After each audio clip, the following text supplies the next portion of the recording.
Así es que el próximo domingo vamos a proyectar una serie de vídeos y de fotografías y de cosas que se están preparando, puesto que va a ser un domingo muy importante. Empezamos en esta congregación hace 20 años, un grupo de 6 personas.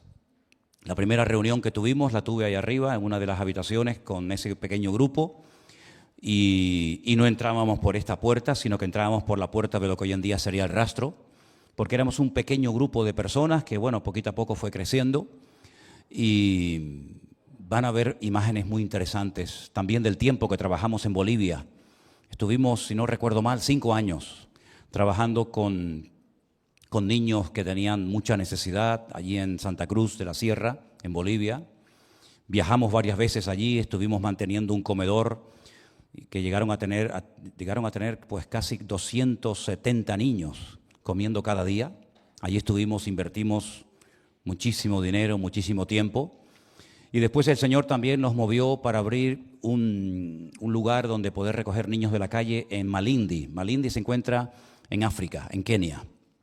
Allí también tuvimos y construimos una casa, compramos un terreno, y después todo esto, porque se nos desbordó, era demasiado trabajo, no podíamos atender aquello, se lo cedimos a una organización, a una ONG española que se llama Remar, para que se hicieran cargo de todo aquello.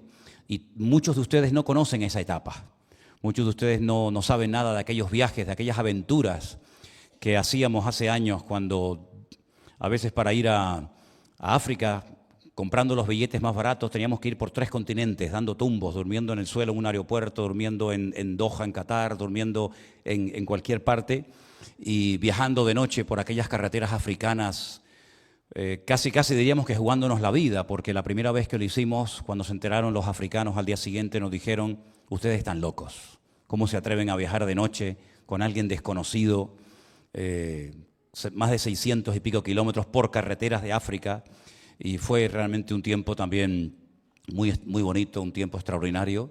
Así es que vamos a recordar todo ese tiempo, todas esas aventuras, el próximo domingo, Dios mediante, como siempre a las 6:30 de la tarde.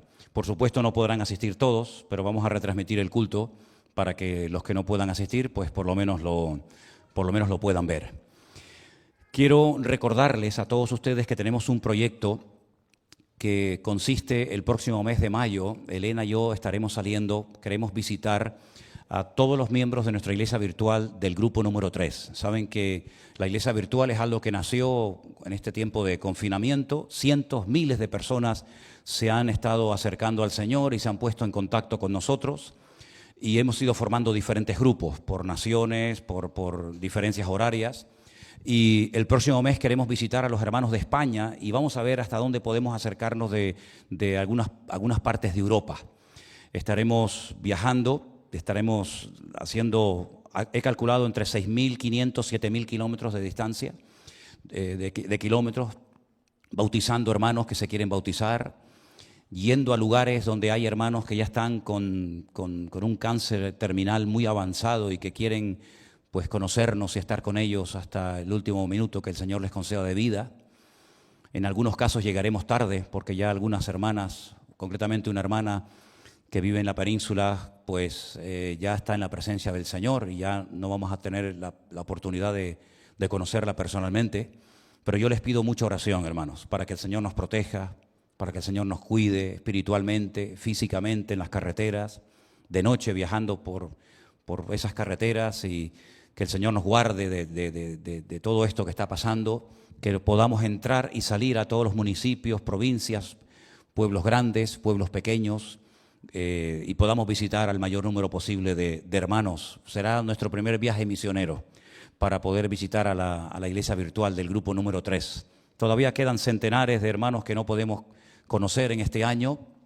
Hay muchísimos hermanos en Argentina, en Ecuador, en Estados Unidos, en México, en Colombia, en fin, en muchísimas naciones que nos gustaría el poder visitarles, pero saben cómo está la situación y no depende solamente de nosotros. Independientemente de todo esto, ustedes saben que esta iglesia tiene un ministerio que consiste en organizar viajes a Israel para enseñarles a muchos hermanos que no conocen aquella nación, que quieren conocer los lugares que leen en la Biblia personalmente, Y tenemos en este momento más de 950 personas en lista de espera. No sabemos si vamos a poder viajar este año, porque el requisito indispensable para viajar a Israel es estar vacunados. En Israel ya está todo el mundo vacunado, ya están haciendo vida normal, ya no usan el bozal este que nos han puesto a nosotros. Se puede viajar siempre y cuando estemos vacunados, pero como todavía muchos no lo estamos y no sabemos cuándo vamos a poder hacerlo, pues estamos posponiendo y posponiendo estos viajes, pero por fe estamos anticipando que entre los meses de octubre y noviembre vamos a ver si podemos comenzar a retomar esos viajes que tanta riqueza espiritual y tanta bendición traen a la vida de tantas personas que conocen aquella nación y pueden ver lo que leen en la Biblia. Así que oren también por esto, para que el Señor abra puertas y nos permita retomar esta parte de nuestro ministerio que hace ya 14 años que venimos realizando viajes.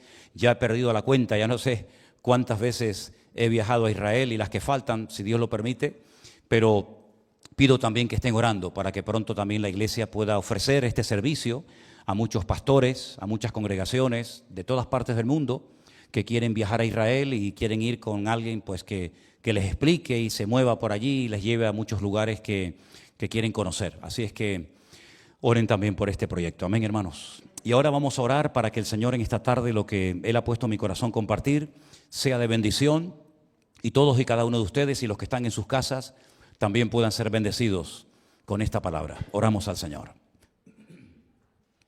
Señor, te damos muchísimas gracias por esta oportunidad y este privilegio nuevo que nos das de estar aquí reunidos. Ahora, Señor, que vamos a escudriñar tu palabra, tu hermosa palabra, pedimos que nos des la sabiduría necesaria para poder explicarla, poder exponerla y que todos y cada uno de nosotros seamos bendecidos y confrontados a través de ella. Te damos gracias por esta oportunidad que nos das de oír tu voz a través de tu palabra. Y te lo pedimos todo en el nombre de Jesús. Amén y amén. Gloria a Dios. Hay una palabra que aparece en la Biblia aproximadamente unas 10 veces. Y esa palabra es la palabra promesas. Se calcula que hay más de 8.000 promesas en la Biblia, entre el Antiguo y el Nuevo Testamento. No las sé todas de memoria. Sé algunas, pero todavía las 8.000 aún no he llegado. ¿Alguno se las sabe ya? ¿No? Bueno, entonces me siento bien. Pero todas esas miles y miles de promesas las vamos a clasificar en 3 grandes grupos. Están lo que llamamos las promesas personales. Ahora veremos algunas de ellas. Las promesas generales, genéricas, que son para todos. Y las promesas que tienen una condición para que se cumplan. Las vamos a llamar promesas condicionales. ¿Pueden repetir conmigo esas 3 frases? Promesas personales, promesas generales y promesas condicionales. Ya está. Vamos a ver algunas promesas personales. Es muy importante cuando usted abre la Biblia, si está leyendo una promesa, que se haga esta pregunta. ¿Esta promesa es para mí? ¿Es algo que no me incumbe? ¿Es algo que Dios le prometió a alguien? ¿Es algo que nos concierne a todos? ¿Por qué digo que tenemos que hacernos esta pregunta? Porque no hay nada peor que depositar la fe en una promesa que no es para ti. Y dice la Biblia que cuando alguien espera algo y no viene, se produce como un tormento en tu corazón. Hay gente que abre la Biblia y cree que todo lo que la Biblia dice son para ellos. Y a veces se crean falsas expectativas en las congregaciones. Y se le dice a la gente, no, porque Dios dice en su palabra esto, y es verdad que lo dice, pero no te lo dijo a ti. Esto se lo dijo a otra persona. Entonces la pregunta que usted se hará es, entonces ¿para qué está en la Biblia eso si no es para mí?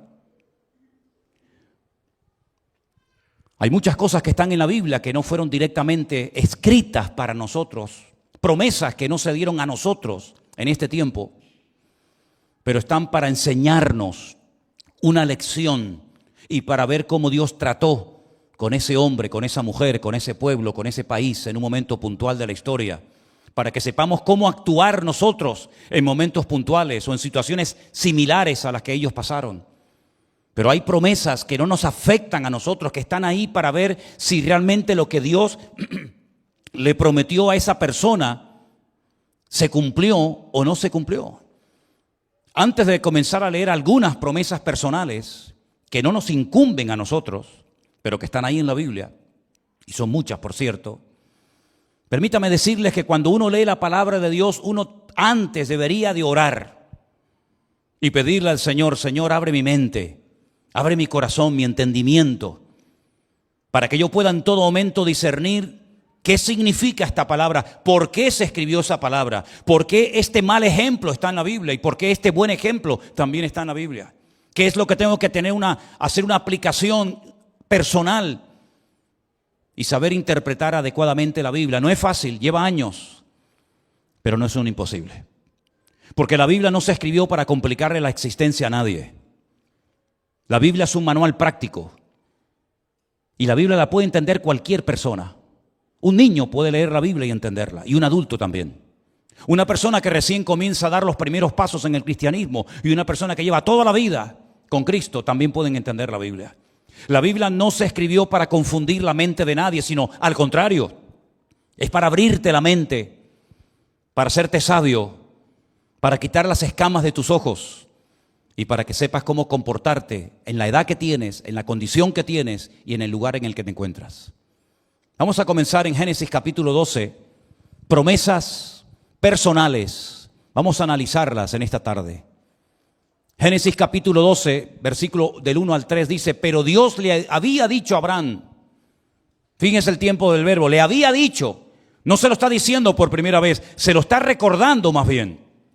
Ya Dios le había dicho a Abraham: vete de tu tierra y de tu parentela, lej lejá, dice en el hebreo. Vete para ti, sería la traducción literal en castellano, pero suena mal, ¿no? Vete para ti, es como decir, vete porque tú mismo, obedeciendo el mandato, te vas a hacer un favor a ti mismo. Más o menos así sería la traducción. Vete de tu tierra y de tu parentela, y de la casa de tu padre a la tierra que te mostraré. Haré de ti una nación grande y te bendeciré y engrandeceré tu nombre y serás bendición. Bendeciré a los que te bendijeren y a los que te maldijeren maldeciré, y serán benditas en ti todas las familias de la tierra.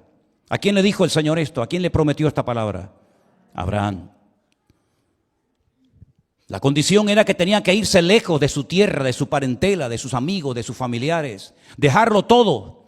Si tú lees este versículo una mañana buscando la voluntad de Dios, tú no puedes decir, bueno, ahora Dios me está diciendo que deje mi padre, mi madre, mi esposa, mi marido, mis hijos, todo, y me vaya, sabe Dios a dónde, para que Dios me bendiga y me dé una tierra y sea un hombre de bendición. Es que eso no te lo está diciendo a ti. Si tú te aplicas esa palabra, esa promesa, ese pacto que Dios está haciendo con el patriarca Abraham, puedes cometer los peores errores e equivocaciones de tu vida. Porque a ti el Señor no te está diciendo directamente con su palabra: deja tu familia, deja tu matrimonio, deja tu familia y vete a un país extranjero. Eso no lo puedes interpretar así, porque estarás cometiendo la peor equivocación de tu vida. Eso se lo dijo Dios a Abraham, es una promesa personal, pero eso no se lo dijo a Job, eso no se lo dijo a Pablo, eso no se lo dijo a Pedro, ni a David, ni a Moisés. Eso fue una palabra específica para este hombre. Porque el trato de Dios con el ser humano es personal. ¿Cuántos dicen amén? Dios es un Dios personal. Hay gente que no termina de entender esto.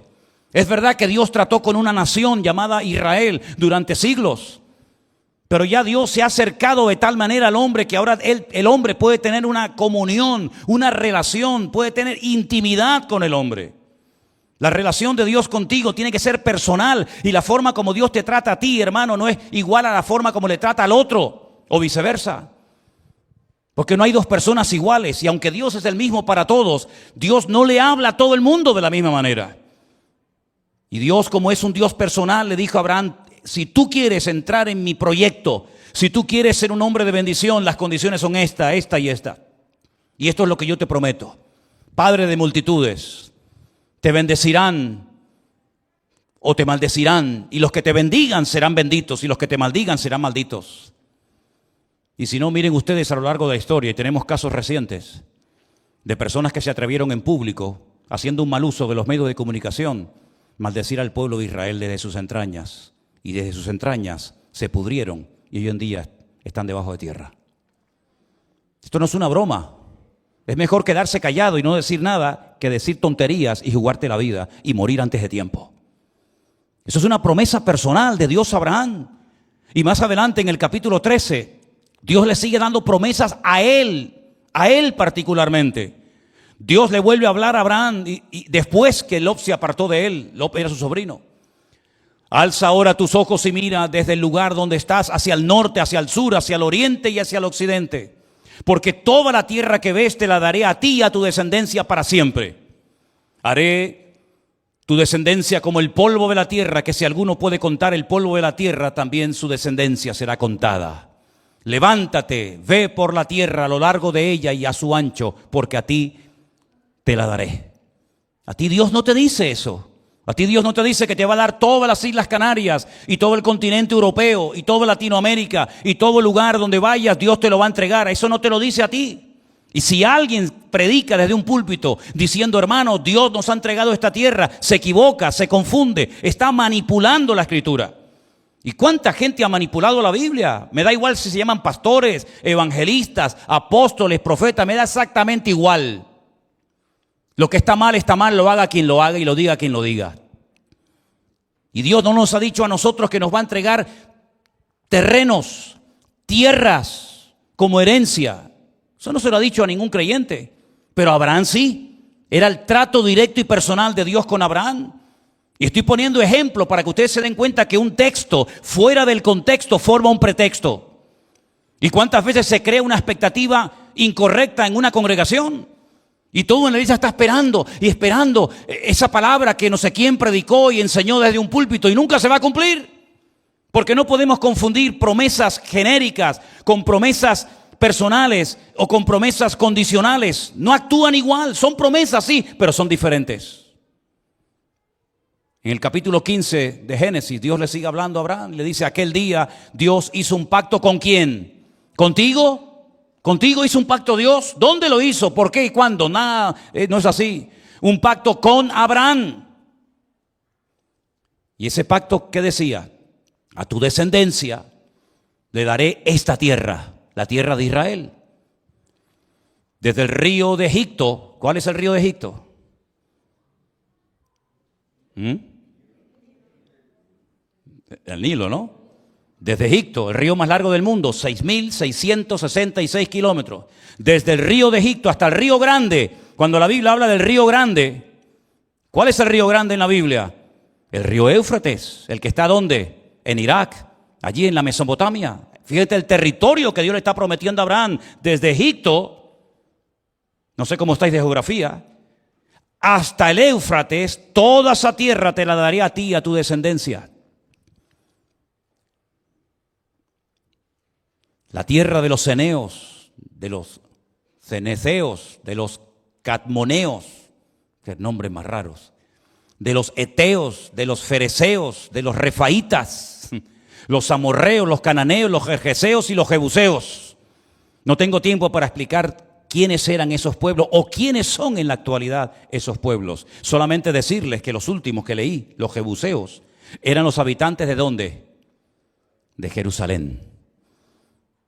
Porque Jerusalén, antes de conocerse como Jerusalén, la ciudad de la paz, se conocía como Jebús.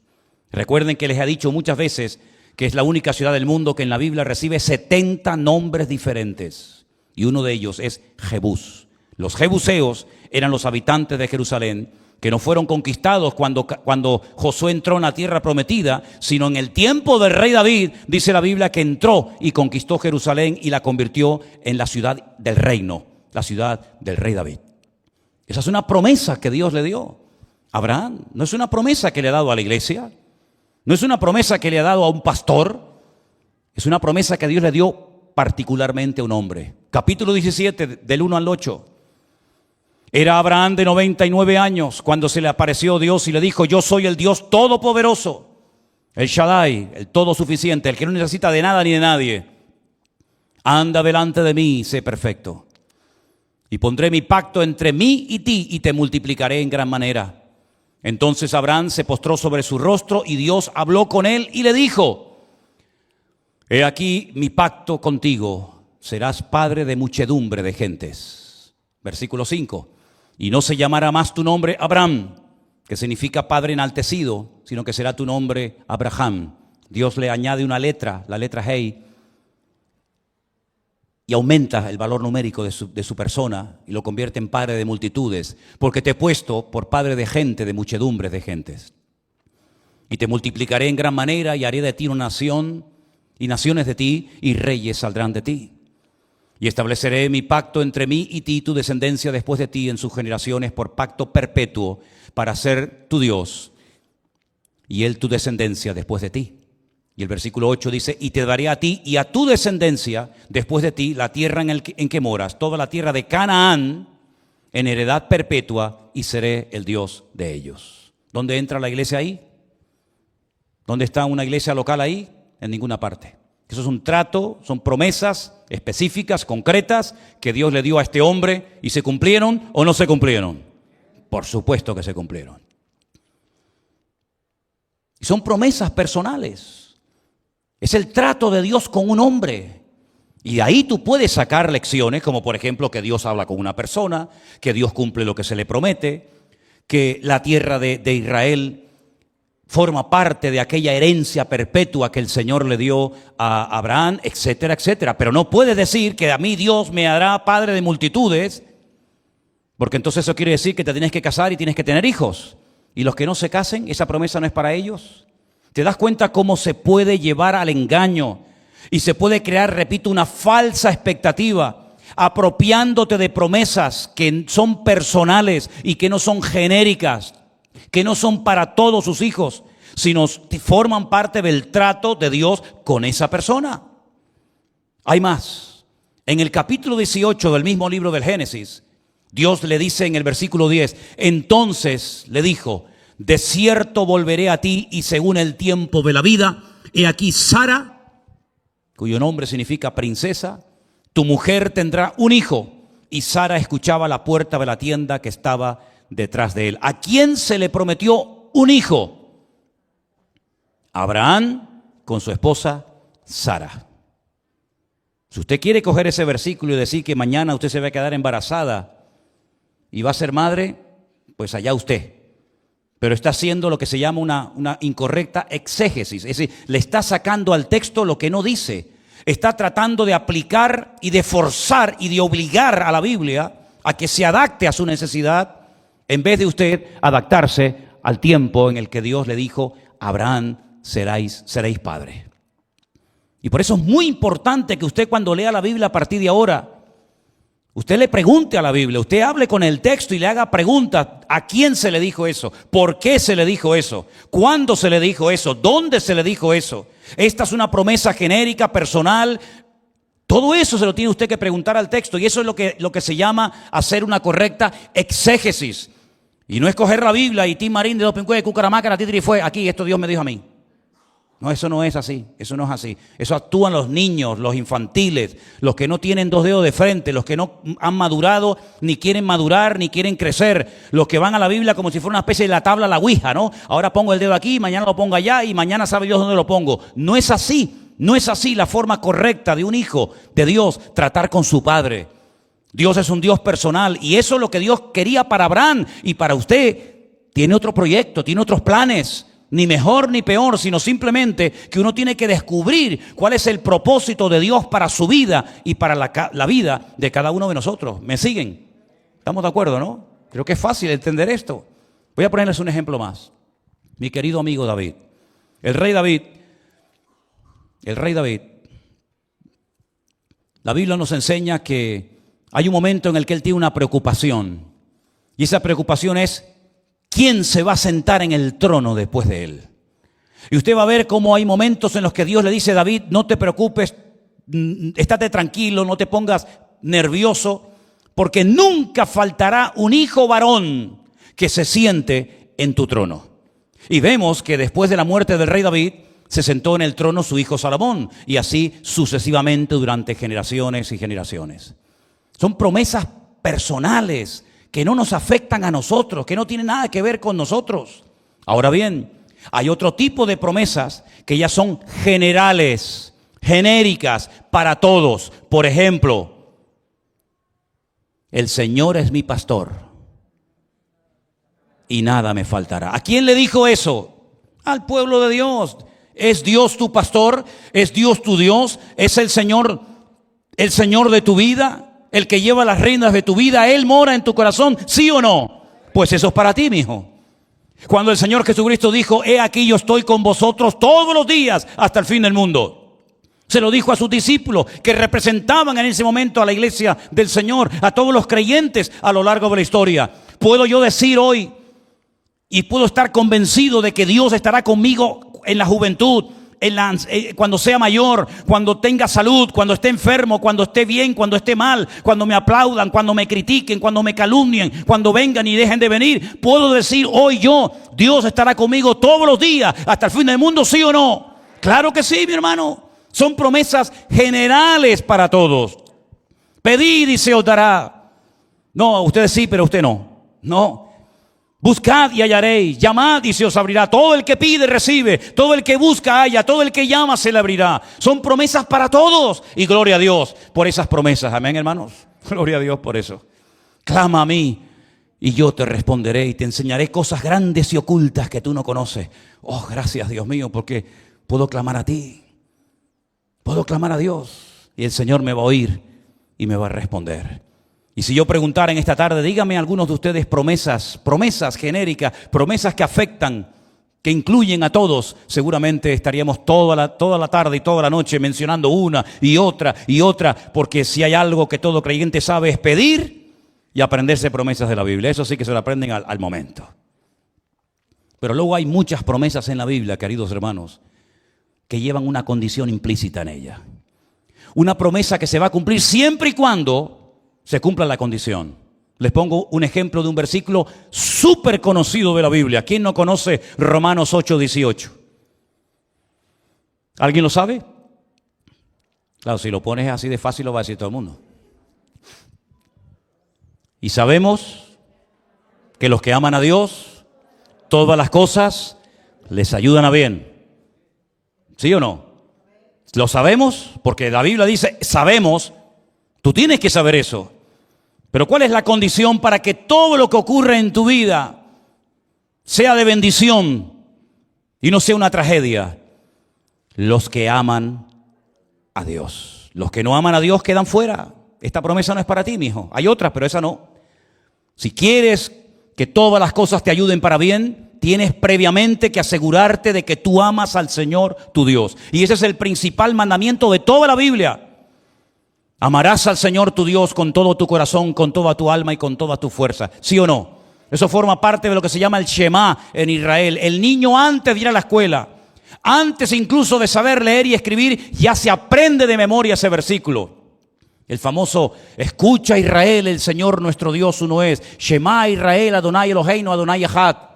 Ve'ahavta Adonai Elohecha, ve'chol levavecha, uchol nafshecha, uchol meodecha. Amarás al Señor con todo lo que tienes, con todos tus recursos, con toda tu mente, con toda tu fuerza, tus emociones, tus sentimientos. Lo primero en la vida es amar a Dios. Y si tú amas a Dios, tranquilo. Si amas a Dios no vas a tener ganas de pecar. Si amas a Dios te vas a guardar de lo que desagrada a Dios. Si amas a Dios le vas a respetar, le vas a adorar, le vas a servir, te vas a esforzar. Y entonces vivirás en orden, en obediencia y en santidad. Y todas las cosas que te ocurran te ayudarán siempre para bien en tu vida. Pero hay una condición: amar a Dios. ¿Se acuerdan lo que le dijo el Señor a Pedro cuando resucitó y se presentó en el mar de Galilea días después de su resurrección? ¿Os acordáis? Días atrás Pedro había dicho, no le conozco, no sé quién es, no quiero saber nada de este hombre. Apostató, dio un paso atrás. Y el Señor Jesucristo cuando resucita le dice a las mujeres, díganle a mis discípulos y a Pedro, porque él dijo que no quiere ser de los míos, pero yo sí quiero que él sea de los míos. Díganle a mis discípulos y a Pedro que vayan a Galilea, que allí me voy a encontrar con ellos. Y cuando llegan a Galilea se los encuentra otra vez, ¿qué? Pescando. Otra vez marcha atrás. Y el Señor Jesucristo desde la orilla se les queda mirando y le dice, ¿habéis pescado algo?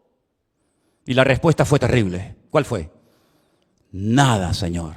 Nada, Maestro. Toda la noche hemos estado intentando pescar y no hemos cogido nada, absolutamente ni uno.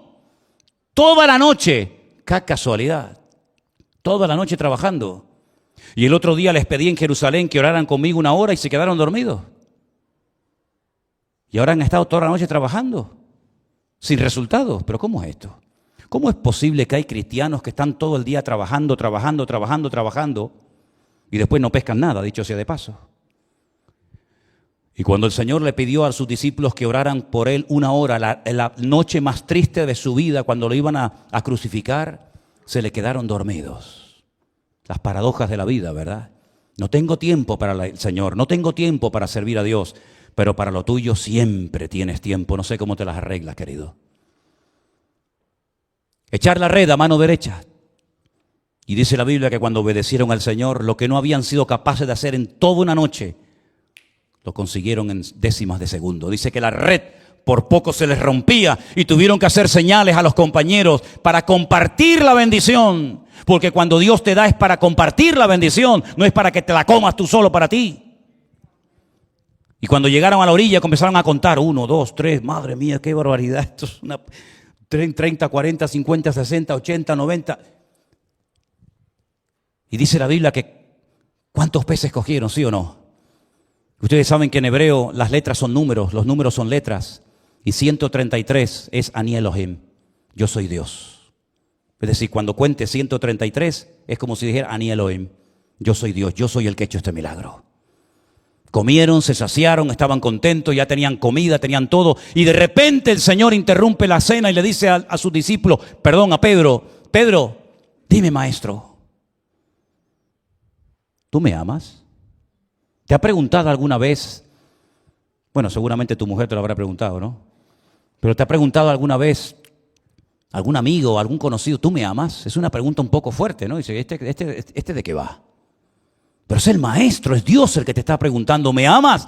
Y claro, si el Señor te pregunta si me amas, lógicamente cualquiera le dice que no. Sí, Señor, tú sabes que te amo. Y dice, qué bueno. Pues mira, apacienta mis corderos. Pasa un ratito, no sabemos cuánto, y le vuelve a preguntar lo mismo. Pedro, ¿tú me amas? Sí, Señor, claro, tú sabes que te amo. Y finalmente a la tercera vez le pregunta exactamente lo mismo, y ya Pedro dice que se entristeció. Porque le nombró el nombre de su padre, Simón, hijo de Jonás. ¿Qué tiene que ver Jonás aquí? ¿Qué tiene que ver el nombre del padre de Pedro?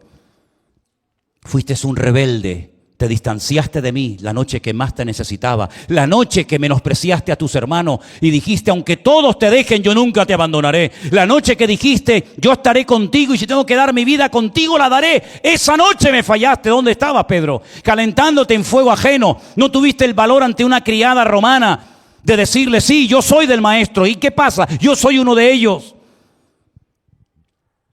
Y entonces él se pone triste porque se da cuenta de que no dio la talla. ¿Cuántas veces nos hemos puesto tristes a lo largo de nuestra vida o nos pondremos en el futuro tristes? Porque las demandas del Señor no somos capaces de cumplirlas y nos vemos incapaces e impotentes de llegar a semejante nivel de santidad, de amor o de compromiso con el Señor. Pero el Señor restaura a Pedro. Porque Dios no solamente murió en la cruz por los pecadores, sino también para restaurar a todos aquellos hombres y mujeres que han metido la pata y se han apartado de los caminos del Señor y se han revolcado como cerdos en el pecado del mundo y le han dado las espaldas al Señor. Dios también te sigue amando a ti, porque Dios no solamente murió por los pecadores, sino para restaurar a la gente que le ha dado la espalda al Maestro. Y hoy te llama el Señor, venid a mí, los trabajados y cargados, que yo os haré descansar. Y es entonces cuando Pedro reconoce que el Señor lo que está buscando no son personas que canten bien, no son personas que sean grandes predicadores o grandes oradores, sino personas que le amen. Porque una persona que ama es una persona que está dispuesta a hacer cualquier esfuerzo o sacrificio por el Señor. Porque una persona que ama hace locuras. Porque una persona que ama es una persona que ha salido de sí misma y su preocupación y anhelo es bendecir y ayudar y expresar su amor por los otros. Y eso es lo que Dios está buscando hoy en día. Gente que le ame al Señor. Gente que ame, no que quieran títulos y que quieran cargos y que quieran figurar y aparentar y quítate tú para que me vean a mí. No, Dios no busca ese tipo de personas. Dios busca hombres y mujeres, jóvenes, familias enteras, que diga al Señor, este hombre me ama. Este hombre sonríe y me alaba y me adora en la adversidad, en la enfermedad, en la tristeza. Este hombre es un hombre inquebrantable. ¿Por qué? Porque un hombre que ama a Dios es una persona fiel, que está dispuesta a dar la vida por el Señor, si el Señor se lo pide. ¿Cuántos dicen amén? ¿Cuántos amamos al Señor en esta noche? ¿Cuántos amamos a Dios? No cuánto queremos beneficiarnos de Dios, sino cuánto le amamos a Él. Como dijo aquel, aunque tú me mates, yo te voy a seguir adorando, porque yo sé que mi Redentor está vivo. He enterrado esta semana a mis 7 hijos. He enterrado a mis hermosas hijas. He perdido todo mi patrimonio. Mi esposa me ha abandonado criticándome y invitándome a que blasfeme el nombre de Dios. He visto cómo todos mis animales se han muerto en el campo, mis cosechas se han echado a perder, cómo mis amigos me cuestionan y me critican diciendo, algo malo habrás hecho para que te vaya la vida tan mal. Pero me da exactamente igual lo que me hagan, lo que me digan, cómo me siento, me deje de sentir. Yo sé que mi Redentor está vivo y cuando yo me despierte de la muerte, yo lo veré porque sé que mi Redentor vive. ¿Cuántos dicen amén? Eso es un hombre que ama a Dios. Ese es el tipo de persona que Dios busca. Aleluya. Ahora bien, estamos viviendo tiempos en los que hay que demostrarle a Dios, no con palabras, porque las palabras son enanas, pero las obras son gigantes.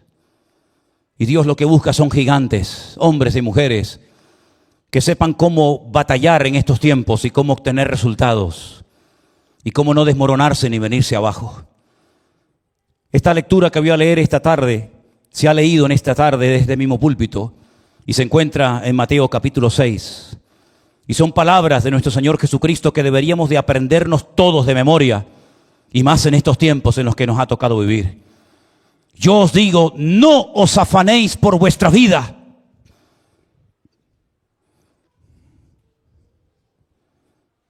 Pasar. ¿Qué vamos a comer? ¿O qué vamos a beber? ¿Hay alguien aquí en esta tarde que se está preguntando, ¿y cómo vamos a pagar las facturas a fin de mes? ¿Y el alquiler? ¿Y la hipoteca? ¿Y la gasolina del coche? Eso es lo que significa, no os afanéis por vuestra vida, lo que habéis de comer o lo que habéis de vestir.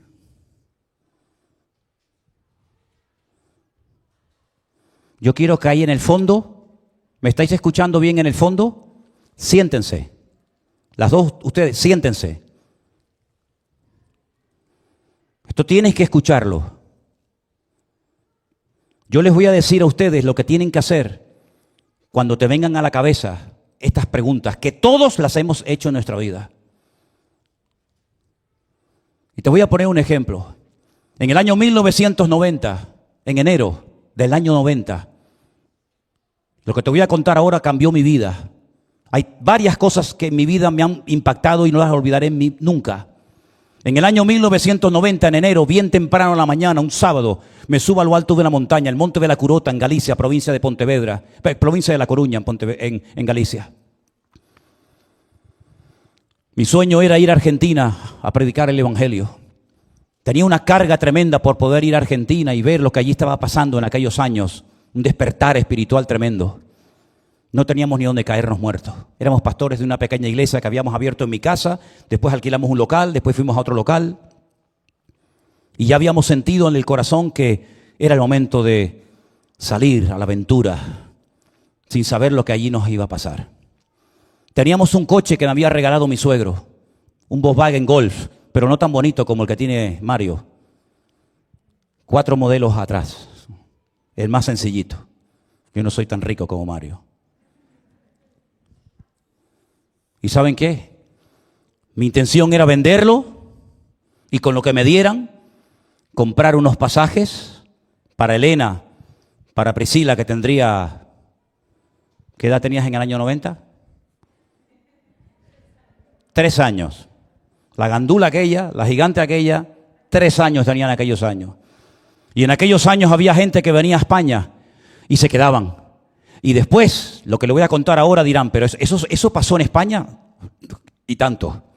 La gente ponía en el periódico, vendo billetes de vuelta a Argentina, a Venezuela y a muchos lugares. Y nosotros compramos billetes que no llevaban nuestro nombre. Pero tenía que buscar el billete de una mujer, de una niña y de un hombre. Y entonces fuimos al aeropuerto de Barajas.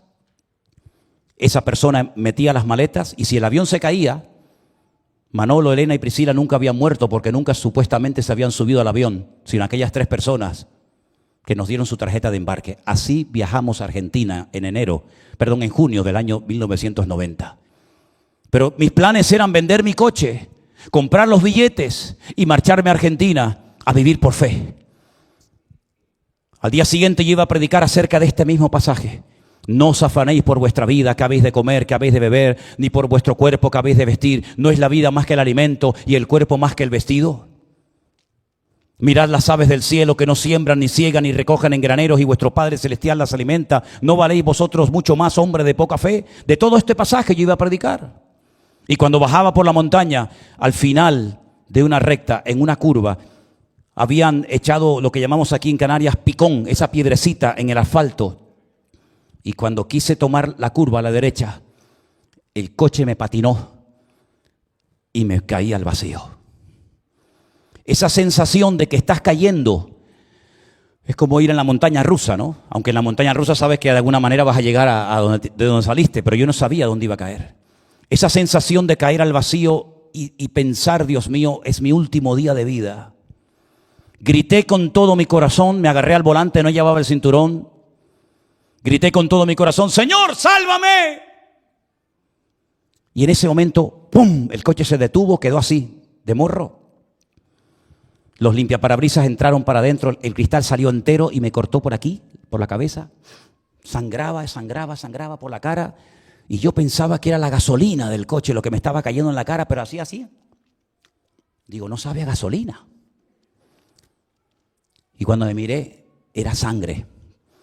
Me empecé a tocar así, fuerte, por si me había roto algún hueso. Digo, estoy vivo. Caí en la rama de un árbol, la rama del árbol me frenó, se partió y entonces el coche quedó así, incrustado así, totalmente así de punta. Por algunos momentos pensé que había llegado al árbol de la vida. Pero no era el árbol de la vida. Ahí me iba a empezar la vida. Comencé a subir el barranco como pude. Y después de un buen rato pasaba por allí un señor con un tractor que venía de arar las fincas. Y le hice señales y le pedí que me llevara al pueblo. Y me dijo, ¿pero tú de dónde vienes? Digo, es que acabo de tener un accidente. Me dijo, ¿pero dónde está el coche? Digo, ahí abajo. Y el hombre miró y me dijo, ¿tú saliste de ese coche? Digo, sí. Digo, pero necesito que con el tractor, por favor, baje y me lo saque, porque tengo que llevarlo a arreglar. Yo tenía la obsesión en mi cabeza, tengo que venderlo, los billetes, tengo que ir a Argentina. Fíjate qué tremendo. Me llevaron a una casa, porque no quería ir a casa con todo sucio, todo lleno de sangre en la cara. Y mientras me estaba lavando la cara en la casa de una señora, me mareé y me quedé sin fuerzas. El coche se lo llevaron, yo no sé lo que pasó. Llegué a casa y le dije a Elena, acabo de tener un accidente. No me he matado por la misericordia de Dios. Pero mi obsesión era ¿cuál? El coche. A los pocos días fui, el coche no me dieron ni un centavo, fui a la chatarra, siniestro total. El coche quedó para la chatarra y no me dieron absolutamente nada. Pero yo el 31 de enero de 1990 ya tenía previsto despedirme de la iglesia y me despedí con una mano delante y una mano detrás, sin nada. Y nos vinimos a Las Palmas. Y comenzamos a ir por las diferentes iglesias y comenzamos a predicar. Y la gente cuando íbamos a las iglesias nos daban sobres, nos daban ofrendas, porque sabían que queríamos ir a Argentina. Y con lo que nos dieron en aquellas ofrendas, pude comprar los billetes, me pude ir a la Argentina y pude durante unos meses sostener a mi familia, los 3 que éramos en aquel momento, con aquellas ofrendas. A los pocos días me dicen, todos los martes en la ciudad de Rosario, provincia de Santa Fe, Argentina, se reúnen los pastores. Sería bueno que vinieras y te presentaras y dijeras quién eres y por qué estás aquí. Y le dije, vale. Fui por primera vez a una reunión de pastores en Argentina y cuando llegué me presentaron y un pastor llamado Juan Herrera, no sé si vive todavía, presidente de la Unión de las Asambleas de Dios en Rosario, me dijo, bueno, vamos a dejarle al gallego. Decía, ¿quién es el gallego? Vamos a dejarle al gallego que nos comparta la palabra a los pastores. Ese fue mi primer compromiso en Argentina. Predicarle a los pastores. Cuando salí de esa reunión tenía la agenda llena para 3 meses de predicaciones todos los días. En aquellos tiempos se predicaba todos los días se predicaba. Llegué a casa y le dije, Elena, me ha pasado algo increíble. Mira, tengo la agenda, tengo la libreta llena por 3 meses para predicar todos los días. Y Elena, como buena gallega, me decía, no te habrás equivocado. No serán 3 días. Digo, no, 3 meses. 3 meses. Y claro, cuando ibas a una iglesia, después te invitaba a otra y otra y otra y otra. Y así nos pegamos 1 año y medio viviendo totalmente por fe en Argentina. ¿Qué te parece? Y cuando decidimos volver, el pastor Norberto Carlini del Santuario de Fe puso unas cajas de cartón en la plataforma. Dijo, este hombre jamás ha dicho que no a una invitación. Ha ido a Villa Miserias, ha ido a iglesias grandes, ha ido a todas partes y nunca ha dicho que no. Ahora es tiempo de bendecir a Manolo y a su familia. Pasen adelante y pongan su ofrenda en estas cajas de cartón para que él pueda volver a su casa. Volvimos a España con aquellas ofrendas, compramos los billetes. Y todo eso fue ya hace unos cuantos años atrás. ¿Qué es lo que estoy tratando de decir con todo esto? Que las promesas del Señor son para todos. No solamente son para los pastores, no solamente son para las personas de un nivel. No, olvídese de eso. Las promesas genéricas de Dios funcionan. Pero ¿qué es lo que nos dice la Biblia? Que no tenemos que afanarnos, porque afanarse significa que no confías en Dios. Afanarte lo que estás demostrando es que no termino de creerme lo que Dios, mi Señor, me ha prometido en su palabra. ¿Quién de vosotros podrá, por mucho que se afane, añadir a su estatura 45 centímetros? Nadie. Y por el vestido, ¿por qué os afanáis? Considerad los lirios del campo, cómo crecen, que no trabajan ni hilan. Pero os digo que ni aun Salomón, con toda su gloria, se vistió como uno de ellos. Y si la hierba del campo que hoy es y mañana se echa en el horno, Dios la viste así, ¿no hará mucho más a vosotros, hombres de poca fe? No os afanéis pues diciendo, ¿qué comeremos? Venga el lloriqueo absurdo y ridículo. ¿Qué beberemos? ¿Qué vestiremos? Porque los gentiles, ¿quiénes son los gentiles en la Biblia? Los inconversos, los idólatras, los pecadores, los impíos, póngale los adjetivos que quiera. En definitiva, los que no tienen a un Dios vivo como tú y yo tenemos. Ellos son los que buscan estas cosas. Pero vuestro Padre Celestial sabe que tenéis necesidad de todas estas cosas. ¿Cuántos dicen un fuerte amén? Buscad primeramente el reino de Dios y su justicia, y todas las demás cosas os serán añadidas. Así que no os afanéis por el día de mañana, porque el día de mañana traerá su afán. Basta cada día su propio afán, dice la palabra del Señor. Así que esta es la clave. No tengo dinero, no puedo pagar las deudas. Pues métete en tu habitación, cierra la puerta y tu Padre que te ve en secreto te recompensará en público. Eso no es una promesa para David, para Salomón y para Moisés. Y tengo que decirle lamentablemente que esto no funciona. No, tengo la dicha y el gozo y la alegría en esta tarde y la satisfacción de decirle que cuando tú como hijo y como hija de Dios, con tu carga, con tu presión, con tu tristeza, con tu afán y con lo que tú quieras, entras en tu habitación, no llamas a nadie, no le escribes a nadie, no le lloriqueas en el hombro a nadie, cierras la puerta, te pones si quieres de rodillas como yo hago y le dices, Señor, no tengo para comer, no tengo para pagar la comida de los niños, no tengo para el teléfono, no tengo para la gasolina, no tengo para alquiler. Tu Padre que te ve y te oye en lo secreto te recompensará en público. Eso es lo que dice la palabra de Dios. Y eso funciona porque es para todos. ¿Cuántos dicen amén? ¿Cuántos dicen amén? Mateo 6:6. Cuando ores, entra en tu aposento y cierra la puerta. ¿Por qué dice cierra la puerta? ¿Por qué no puedo orar con la puerta abierta? Porque te va a ver alguien y te va a escuchar. Y yo no quiero que nadie sepa lo que yo le digo a mi Padre. Ni me interesa que usted sepa si como o no como, si visto o no visto, si puedo pagar o no puedo pagar. No me interesa que usted se entere. Porque yo conozco a mi Señor. Y cuando yo estaba en el mundo endemoniado y enfermo y tirado y hecho polvo sin ganas de vivir y con un odio hacia todo y hacia todos, nunca pasé hambre. ¿Cuánto más ahora que soy un hijo del Rey de Reyes y Señor de los Señores? Entra en tu aposento, cierra la puerta, ora a tu Padre que está en secreto. Y tu Padre que te ve en secreto te recompensará en público. Eso funciona. Yo abrí esta iglesia con 6 personas. Y siempre viene gente que al principio te dice, estás loco, esto es una locura, ¿para qué un local tan grande para 6 personas? Luego cuando funciona y ven la bendición y el respaldo de Dios, te vienen con la palmadita a la espalda y te dicen, no, yo siempre confié en ti, yo siempre creí en ti. Digo, ya conozco ese peloteo. Dios ha sido fiel en estos 20 años. Y ha habido meses que hemos tenido que llorar y tirarnos de rodillas al suelo porque no teníamos ni para pagar la luz del local, ni para pagar el agua. Y debíamos 1 mes, 2 meses y ya entramos en el 3er mes. Pero Dios siempre ha sido fiel a su promesa. Dios nunca le va a fallar a un hijo quebrantado ante la presencia del Señor. Y si no está funcionando las promesas de Dios en tu vida, tal vez porque hace mucho tiempo que no entras en tu aposento, cierras la puerta y te pones a orar y a orar y a orar y a orar hasta que Dios responda. Y Dios siempre va a responder. Ese es el evangelio que yo predico. Por eso nunca pido dinero en público. No necesito pedir dinero en público. Por eso no voy por las redes sociales con los cientos y cientos y miles de personas que simplemente pidiéndole 50 céntimos podríamos tener todos los meses cientos y miles de euros para mantener la obra. No hace falta que le pidamos nada a nadie. Nuestro Padre Celestial sabe lo que necesitamos.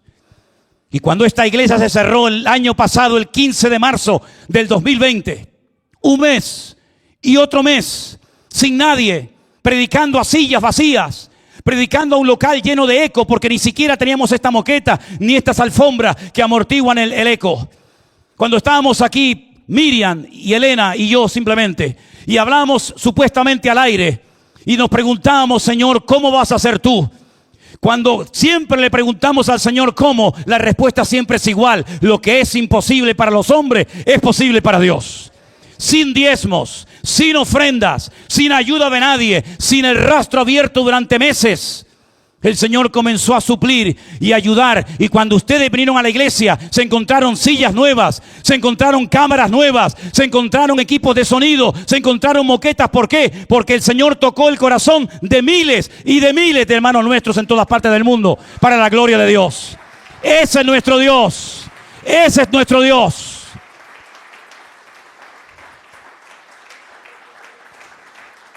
Y para los mal pensados, que los hay en esta iglesia también, porque tengo 60 años y conozco un poco de esto, y todo este dinero no se podía haber ayudado a este hermano y al otro y al otro. ¿Y tú qué sabes, mal pensada? ¿A cuánta gente de la iglesia hemos ayudado? ¿Y cuántos cientos y miles de euros hemos estado repartiendo a gente de la iglesia con necesidad que no tenía ni para comprar el pan ni el bono de la guagua?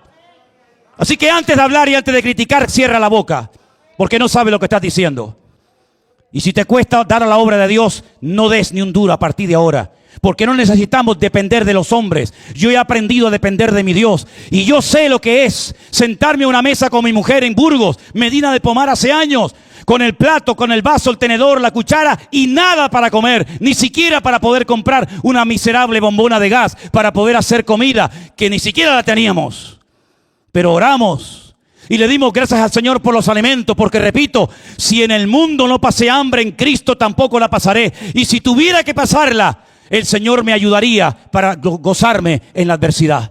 Y oramos al Señor, y la primera vez y última que me tocó esta experiencia en la vida, vino el cartero, tocó a la puerta y alguien, que a lo mejor hasta está muerto a estas alturas, vete tú a saber, nos mandaba un giro a través de un cartero, y con ese dinero Elena pudo salir, comprar la bombona y unas cositas para poder comprar algo para comer ese día. Nosotros hemos sabido pagar un precio en estos 40 años de ministerio. Y yo sé lo que es viajar en barco con una bolsa de polvorones que me regaló mi madre. Y ver a la gente que iba al comedor del barco a comer y yo no tener ni para comerme un triste bocadillo. Pero yo me subía a la cubierta con mi bolsita de polvorones y con mis pies en la cubierta y decía, ¡gloria a Dios! Estos polvorones saben mejor que un caviar o que un solomillo en ese comedor, porque ellos comen, pero yo como con la bendición de Dios. Sabemos lo que es orar por un par de zapatos. Nunca olvidaré mi experiencia de pastor en La Gomera, calle Ruiz de Padrón. Estábamos allí en la iglesia de La Gomera de las Asambleas de Dios y estaba una mañana orando y me puse de rodillas y no me di cuenta, y cuando me miré digo, ¡ay! Tengo un agujero en el zapato. Y yo dije, Señor, te pido un par de zapatos. Nunca en mi vida había hecho esa oración. Y cuando me voy, abro el buzón de la iglesia y había el típico papelito de que te ha llegado un paquete. Me voy a la calle de atrás, a la oficina de correos, y había un paquete para mí. Cuando lo abro, ya sabes lo que había dentro de la caja, ¿no? Un par de zapatos. Podía haber pedido por un traje, dame una corbata de paso, ¿no? Pero no me hacía falta, no me hacía falta. El hábito no hace al monje. Pero me hacía falta un par de zapatos. Y dice la Biblia, mi Dios suplirá todas vuestras necesidades. Y mi necesidad no era un traje, ni un coche, ni una moto, ni una guitarra, ni un avión. Mi necesidad era un par de zapatos. Y el Señor me dio un par de zapatos. Y yo quiero decirles a todos ustedes que esta iglesia ha vivido 20 años por fe. Antes de que tú vinieras y te sentaras en esa silla, yo ya estaba aquí. Y cuando tal vez tú te vayas y a lo mejor no vengas más, yo seguiré estando aquí. Por lo tanto, hemos aprendido la lección. Y la lección es que con toda sencillez y humildad reconocemos que Dios es un Dios tremendamente fiel.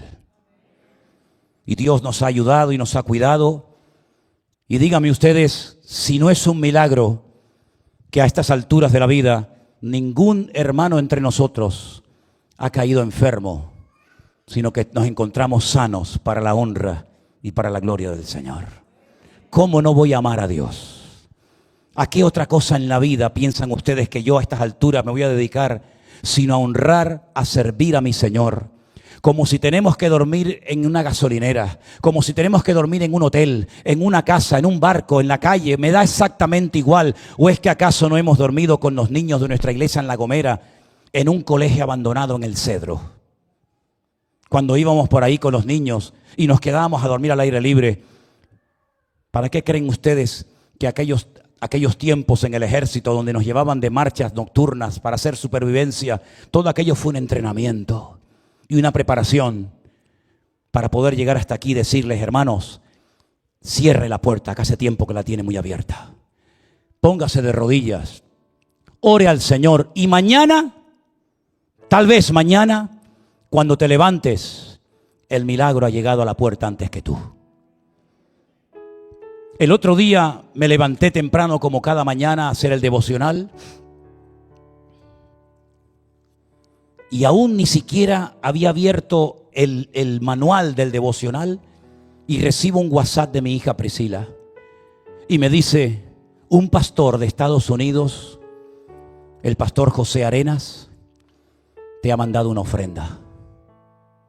Y ni siquiera había orado a mi Señor. Porque hay bendiciones que vienen sin pedirlas.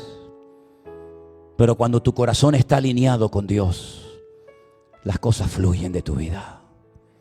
Y esta entrevista que visteis el otro día que os mandé al grupo de WhatsApp con el pastor Juan Carlos Bongarrá, me decía, ¿sabes la cantidad de gente que nos ha llamado y nos ha escrito por anunciar vuestro ministerio, por haberte invitado, por haber hablado? Digo, ¿sabes lo que pasa, hermano? Que la bendición de Dios se contagia y se transmite. Yo no sé, pero es la pura realidad. No siempre fui así, no siempre fue así, pero ustedes nos conocen a nosotros.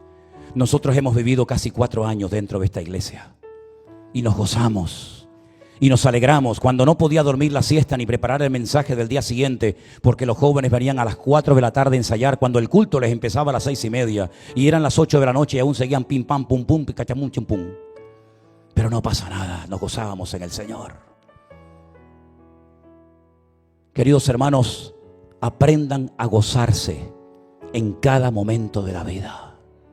Díganle, Señor, gracias, gracias por todo, porque yo sé que si te busco a ti, yo no voy a tener necesidad de hablar con Manolo, ni con Elena, ni con Cordy, ni con Armando, ni con Pepito, ni con Juanito. Con el que tú tienes que hablar más es con Él. Y Él me pondrá a mí en el corazón, o a otro, o aquella, o aquel, lo que tendremos que hacer. Pero primeramente, vete a Él, cierra la puerta y estate ahí un rato quietito. El Señor me enseñó que sin coche y a punto de perder la vida, Él me llevó a miles de kilómetros de mi casa y nos sustentó milagrosamente durante mucho tiempo en Argentina. Nos recorrimos más provincias de Argentina que muchos de los que son de allí, porque la bendición de Dios se tiene que notar en nuestras vidas. Porque la bendición de Dios es una realidad. Y en estos tiempos son los ideales.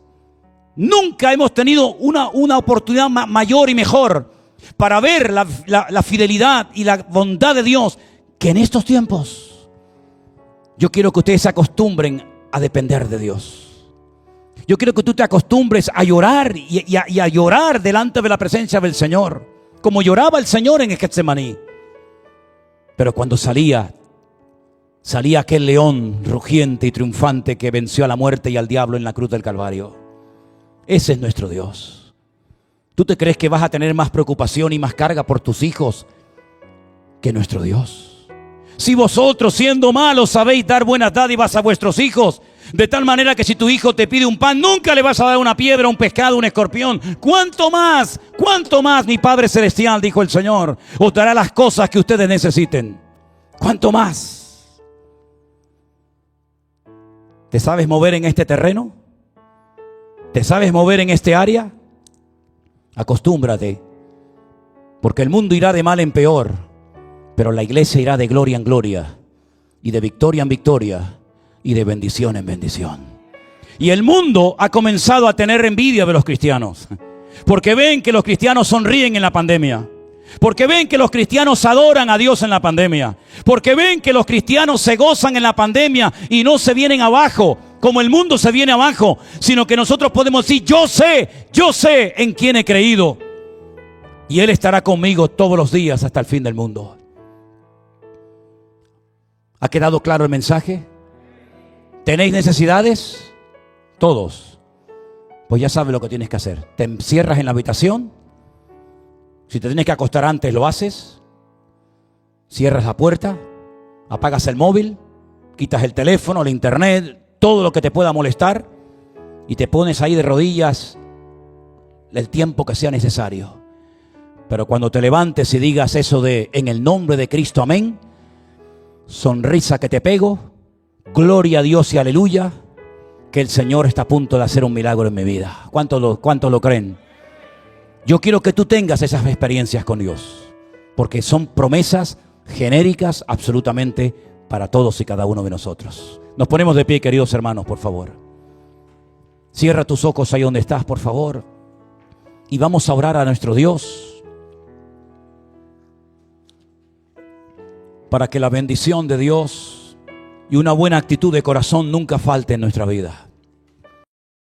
Te necesito en mí, Señor. Quiero que tú me ayudes a confiar plenamente en ti, en tus promesas. En esas promesas que son sí y amén en Cristo Jesús. Las promesas no personales a otras personas. Las promesas que son para mí hoy. Y en esas promesas creo y me agarro a cada una de ellas. Y el Señor nos dice en su palabra: joven fui y he envejecido, pero nunca he visto a un justo desamparado ni a su descendencia que mendigue pan. Es una declaración de un hombre de fe. Y yo quiero ser un hombre de fe. Yo quiero que los hombres de esta iglesia sean hombres de fe. Quiero que las mujeres de esta iglesia sean mujeres de fe. Una fe inconmovible, una fe que es capaz de superar cualquier obstáculo de la vida. Mis queridos hermanos, nuestro Dios es todopoderoso y a ti clamamos para que esta semana sorprendas a aquellos hombres y mujeres que te honran y te buscan en espíritu y verdad.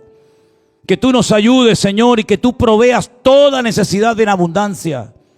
Que probemos hacer nuestra parte y que veamos cómo tú nos sorprendes, abriendo puertas y supliendo necesidades en abundancia. Te damos gracias, Señor, y pedimos que este mensaje haya calado hondo en nuestros corazones y que lo llevemos a la práctica en el nombre de tu amado Hijo Jesús. ¿Cuántos dicen amén? Fuerte ese aplauso a nuestro Dios. A ti.